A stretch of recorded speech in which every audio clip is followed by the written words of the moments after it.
اعوذ باللہ من الشیطان الرجیم بسم اللہ الرحمن الرحیم۔ السلام علیکم ورحمۃ اللہ وبرکاتہ۔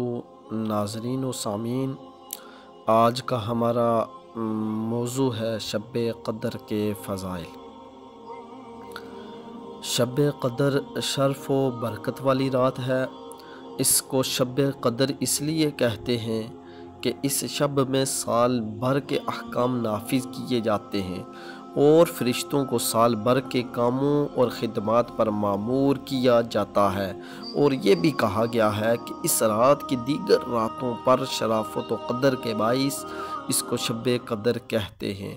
اور یہ بھی منقول ہے کہ چونکہ اس شب میں نیک اعمال مقبول ہوتے ہیں اور بارگاہ الہی میں ان کی قدر کی جاتی ہے، اس لیے اس کو شب قدر کہتے ہیں۔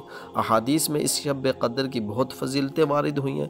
چنانچہ حضرت ابو ہریرہ رضی اللہ تعالیٰ عنہ سے روایت ہے، رسول اللہ صلی اللہ علیہ وسلم نے ارشاد فرمایا، جس نے اس رات میں ایمان اور اخلاص کے ساتھ شب بیداری کر کے عبادت کی تو اللہ تعالیٰ اس کے سابقہ صغیرہ گناہ بخش دیتا ہے۔ اور حضرت انس بن مالک رضی اللہ تعالیٰ عنہ سے روایت ہے کہ رمضان کا مہینہ آیا تو حضور پر نور صلی اللہ تعالیٰ علیہ وسلم نے ارشاد فرمایا، بے شک تمہارے پاس یہ مہینہ آیا ہے اور اس میں ایک ایسی رات ہے جو 1000 مہینوں سے بہتر ہے۔ جو شخص اس رات سے محروم رہ گیا وہ تمام نیکیوں سے محروم رہا، اور محروم وہی رہے گا جس کی قسمت میں محرومی ہے۔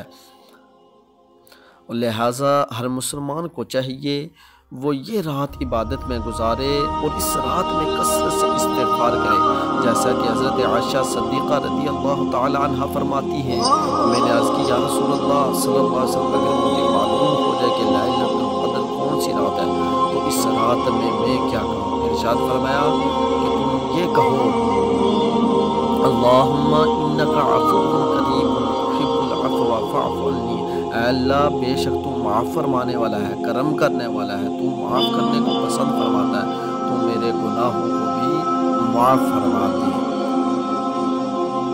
سبحان اللہ۔ نیز آپ رضی اللہ تعالیٰ عنہ فرماتی ہیں، اگر مجھے یہ معلوم ہو جائے کہ کون سی رات لیلۃ القدر ہے تو میں اس رات میں یہ دعا بکثرت مانگوں گی، اے اللہ میں تجھ سے مغفرت اور عافیت کا سوال کرتی ہوں۔ اللہ کی بارگاہ میں یہی دعا ہے، اللہ آپ کو اور مجھے اس رات میں زیادہ سے زیادہ عبادت کرنے کی توفیق فرمائے۔ اگر آپ چینل پر نئے ہیں تو سبسکرائب کر دیں۔ جزاک اللہ۔